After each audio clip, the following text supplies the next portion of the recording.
அன்பு உறவுகளுக்கு பணிவான வணக்கங்கள்.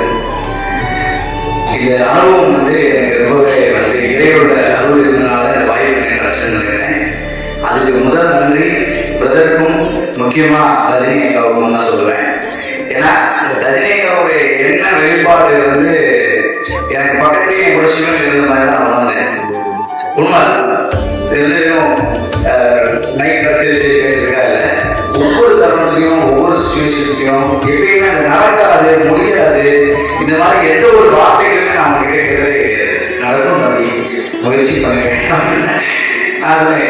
மாற்றி ஏதாவது செஞ்சிடலாமா அப்படின்னா நிறைய கோரிக்கை இருக்கும், ஃபோன் டு ஃபோன் அப்படின்னு. ஸோ முதல்ல அவங்களுடைய எனர்ஜியை எனக்கு கரெக்டாக பாஸ் பண்ணதால அந்த எனர்ஜி மூலமா நானும் பயணம் போட ஆரம்பிச்சிட்டேன். இதுல ஏன்னா இந்த நிகழ்ச்சியை கோஆர்டினேட் பண்ணது மட்டும் இல்லாம இதுல திடீர்னு ஒரு விஷயம், நான் வெறும் கோஆர்டினேஷனுக்காக தான் இது எதிர்பார்த்திருந்தேன். அதுல இருந்து சிவன் நேரம் போட்டு நான் ஒரு ஆசை என்னன்னா பாடல்கள் எப்பவுமே செய்யணும்னு நினைப்பேன். இடையில நினைச்சிட்டு இருந்தேன் அப்படின்னா, ஐயா நம்மளுக்கு ஒரு பாடல் பண்ணணும் ஆசையா இருக்கு அப்படின்னு நினைச்சிட்டு இருக்கும்போது எதார்த்தமா வந்து இதுக்காக கேட்கிறாங்க, இந்த மாதிரி பாடல் பண்ணணும் தம்பி வந்துருக்கா அப்படின்னு. எனக்கு அப்படியே சிவனே கேட்கிற மாதிரி இருந்தது. உடனே நம்மளுடைய அந்த என்ன அலையை எப்படி காலத்துக்கு போச்சுது அப்படிங்கிற மாதிரி உணர்ந்துட்டு, இது பெரிய ஆப்பர்ச்சுனிட்டி நான் கண்டிப்பா பண்றேன். ஏன்னா நான் படத்துக்காக பண்ணணும் ஒரு படம் கவிதா இருக்கும், அந்த படம் கடந்த 3 வருடங்களா தள்ளி போயிட்டே இருக்கு. வயலுடைய வகைகள் எழுதிருக்கிறாங்க. ஆனா ஒரு ஆசையை சரியா பண்ணணும், நல்லபடியா பண்ணணும், மாசத்துக்கு நெருக்கமா பண்ணணும், ஆத்மார்த்தமா பண்ணணும்னு நினைச்சிட்டே இருக்கேன். அப்படி எனக்கு வந்து இந்த பாடல் பண்ணும்போது முதல் முறையா இதே இலக்கிய வந்து நான் வந்து ஜப்பான்ல வந்து கோண்டாவில் அப்படின்னு ஒரு இடத்துல வந்து தில்லையனுடைய அம்மன் சொல்லிட்டு கிட்டத்தட்ட ஒரு 40 பாடல்கள் தீபன் சக்கரவர்த்தி, அப்புறம் சீதா சிவகுமார் யாவரோட மகன் எல்லாமே வச்சு நான் நிறைய பாடல்கள் வந்து பண்ணியிருக்கிறேன். அப்போ இது வந்து எனக்கு ஒரு பெரிய சப்போர்ட். நான் ஐயா சிவனுக்கு நான் என்ன பண்ணலையே அப்படின் போது அந்த குறை எனக்கு முன்னாடி இருந்தது. அது வந்து பிரம்மகுமாரிகளுடைய அமைப்பு மூலமா அந்த ஆசையை நிறைவேறிச்சு, அந்த கனவு நிறைவேறிச்சுன்னு சொல்றேன். நேற்று உண்மையிலேயே நான் சொல்லுவேன், நான் செகண்ட் எப்பவுமே ஒரு வேலை செய்யும் போது ஒரு ஏதாவது ஒரு செகண்ட் ஆப்ஷன் ஒன்று பண்ணி போவேன். அப்போ கூட அக்கா கிட்டே பிரதர்கிட்ட பேசும்போது அக்கா சொன்னாங்க, தம்பி நடக்கும் தம்பி, நீங்க எங்களுக்கு புரியுதா. அப்புறம் கடைசி வந்து சொன்னாங்க, நம்ம ஒரு பெரிய காரியம் செய்யணும் தம்பி, அப்ப இந்த மாதிரி வரதான் செய்யும், நல்லபடியாக நடக்கும், கவலைப்படாது. அந்த வார்த்தையுடைய பலம் வந்து எனக்கு வந்து இன்னும் உத்வேகம் கொடுச்சு. அப்போ முதல் பாடல் வந்து ஆபத்து நாடாகும் போது பயங்கர ஒரு இதுல வந்து அந்த பாடல் பாடி ஆரம்பிச்சோம். உண்மையிலே சொல்றேன், உண்மையிலே உங்களுடைய பிரார்த்தனைகளுடைய நிராகரிப்பு தான் நேற்று விழாவை வந்து சிறப்பாக அமைக்க வச்சிருக்கு. அதுல எந்த ஒரு மாற்று கருத்து உள்ளாக நம்மளே எப்படி நீங்க நம்ப மாட்டீங்க. ப்ரோக்ராம் முன்னாடி மழை பெய்யிட்டு இருக்கு, திருப்பி ஸ்டார்ட் பண்ண உடனே நான் ஏதோ பாடி பாட வச்சு மழையை கூட்டிக்காத ஐயோ பேசும்போது சொல்லிக்கிட்டே இருக்கேன். பாட்டோட சேர்ந்து நான் சொல்லும்போது இதெல்லாம் ஐடியா என்னன்னா, இந்த ஒரு கிரௌட் யாரும் மூவ் ஆகாம டக்கு கையில தொலைட்டு போச்சுக்காங்க. அப்பதான் காரணம் இருந்துச்சு, சரி ஸோ கண்டிப்பா பிடிக்கிறோம் அப்படின்னு சொல்லிட்டு பெரிய மகிழ்ச்சி. அதுல அப்புறம் அந்த விழாவில் ஒவ்வொருத்தர் அடுத்த கடத்தை நகரும் பொழுது சுத்தமா மழை இல்லை. ஃபங்க்ஷன் முடிஞ்சிருச்சு, முடிஞ்சதுக்கு அப்புறம் பாத்தீங்கன்னா கரெக்டா 10 நிமிஷம் மழை பெய்யும். அதுக்கப்புறம் மழை பெய்யதுக்கு அப்புறம் இந்த எல்லா டெக்னீஷியன் நம்மளுடைய மியூசிஷியன்ஸ் எல்லாத்தையும் அனுப்புறோம். அதுக்கு லக்கேஜ் அங்கே கொடுத்துருக்கிறோம், மழை பெய்யல. அவன் வண்டி ஏற்று நான் எப்பவும் வாசல கடத்தி அதுக்கு என்ன மாதிரி பாதை எப்படி அம்மா கேட்க வச்சு எனக்கு கை சேர்ந்து ஞாபகம் கற்று கொடுத்துருங்க. நான் இதை வந்து வச்சு வாழ்க்கையில் நம்ம எப்படி அதை செய்யணும்னா 4 வாசியம் பயிற்சிருக்கேன். தொடர்ந்து அந்த பயிற்சிகள் நான் அந்த பயிற்சிகள் ஞாபக பயிற்சிகள் கடந்த 3 வருஷமாக இருந்துட்டு இருக்கேன். இதே சிவன் எனக்கு நிறைய வழிகளை கொடுத்துருக்கிறாரு. எப்பயுமே முன்னாடி என்ன நிறைய சோதனை பிரச்சனை, இப்ப எதுவுமே சோதனை கிடையாது, எதுவுமே கஷ்டம் கிடையாது அப்படின்ற ஒரு நிறையும் நிதானத்தையும் மனப்பக்குவத்தையும் கொடுத்துருக்காரு. அதுல இன்னும் இதை சேர்ந்து நான் இந்த ஒரு பணியை செஞ்சது வந்து நிச்சயமா சிவன் எனக்கு நேரடியாக இந்த வாய்ப்பு கொடுத்தாரு. நான் முழுமையை நம்புறேன். உங்க எல்லாருக்கும் இந்த வாய்ப்பு கொடுத்த நன்றி. இந்த வாய்ப்பு எல்லாம் வந்து நிச்சயமா வரணும்னு நான் நினைக்கிறேன். முக்கியமா இதுல இன்னொரு முக்கியமான ஒரு நபரை சொல்லி ஆகணும்.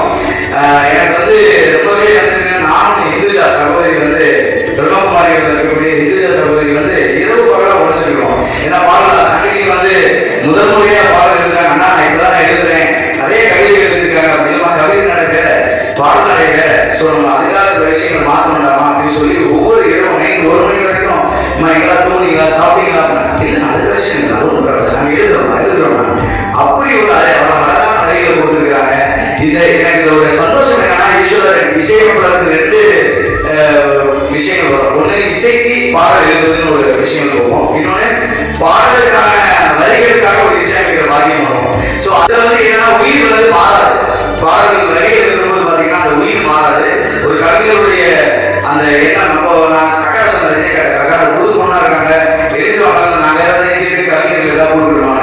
இல்லை தம்பி, எங்களுடைய அமைப்பை பற்றியும் எங்களுடைய உணர்வுகளை பற்றியும் எங்களுடைய சிந்தனைகளை பற்றியும் இவருக்கு மட்டும்தான் தெரியும் அப்படின்னு சொல்றாங்க.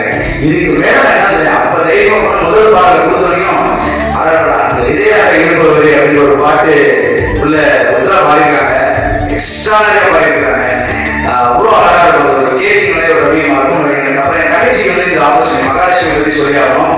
அவங்க ரொம்ப நாள் பாத்தீங்கன்னா அந்த குடும்ப வாழ்க்கைகளை பற்றினா எப்பவுமே மாமியார் மகன்லாம் உங்களுக்கு தெரியும். எந்தெல்லாம் உணவு வேணும்னா தோசையை சொல்லி காலையில மதிய சோறாக்கு ஈவினிங் இப்படியே ஒரு நல்ல பாடகை அடுத்த நகர முடியாமே போயிட்டே இருக்கும். ஸோ அப்போ நான் சொல்லுவேன், நான் என் கணக்கு சொல்றேன், நீ கவலைப்படாத, என்னைக்கு போனாலும் அண்ணன் என்னைக்காவது பெரிய இசையமைப்பாளர் வருவேன். அப்ப நீ நெடுமிசிலாம் போய் பார்த்ததில்ல, அண்ணனுடைய கம்போசிஷன் நீ பார்த்தாலே போதும் அப்படின்னு சொல்லிட்டே இருப்பேன். சரி ஓகே, அதனால எனக்கு எப்பவுமே சொல்லிட்டே இருக்கும். ஏன்னா நானும் தங்கச்சி சின்ன வயசுல ஒரு 3000 மேடைகள் கச்சேரிகள் அதுக்கு மேல நாங்கள் பாடிக்கிறோம்.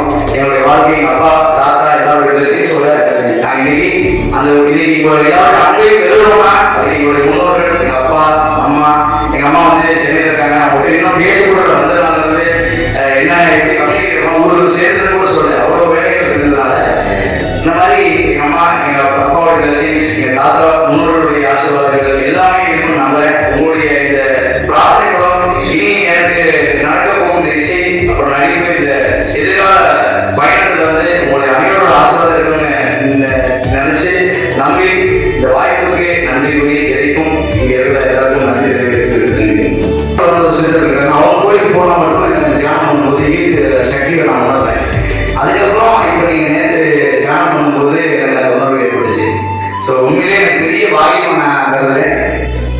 எனக்கு இதெல்லாம் நிறைய அழுதுப்போம். எங்கள் வீட்டில் எவ்வளோ வேலை இருக்கேன், என்னோட மனைவிக்கு நான் தேங்க்ஸ் சொல்றேன். ஏன்னா இந்த வேலையெல்லாம் நான் எவ்வளோலாம் பார்க்கும்போது எனக்கு ஷூட்டிங்லாம் பார்த்தீங்கன்னா நான் 40 நாள் செல்லம் போயிருக்கேன்.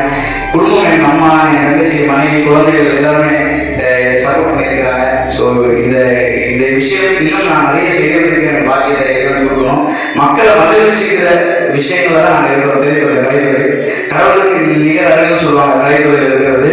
அது மாதிரி எல்லாரையும் மகிழ்ச்சிக்கிறதுக்கான பாக்கியத்தை தொடர்ந்து கொடுத்துக்கிட்டே இருக்கணும். அதே மாதிரி நான் உதவ மனிதன் ஒரு அமைப்பு நடத்திட்டு இருக்கிறேன். அந்த அமைப்பினூடாக நிறைய உதவிகளை நாங்கள் செஞ்சுட்டு இருக்கோம்.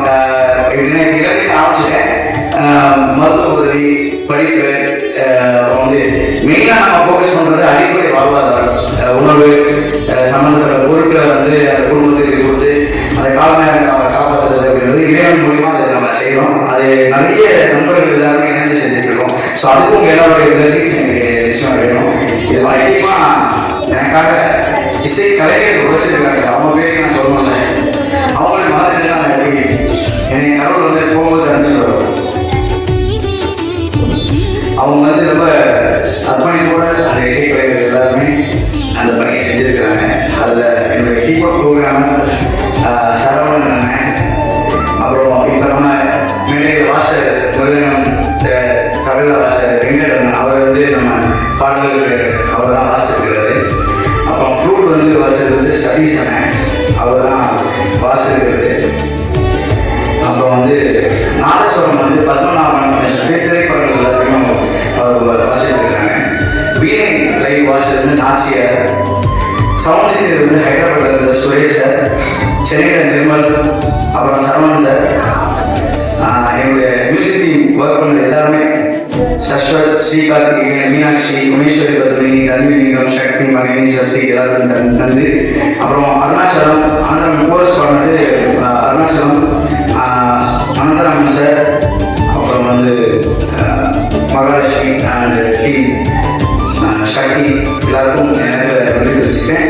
Madras studio, friends talkie studios, Sathish dream studios, Venkat forum எல்லாருக்கும் நன்றி. தெரிவிச்சுக்கிறேன்.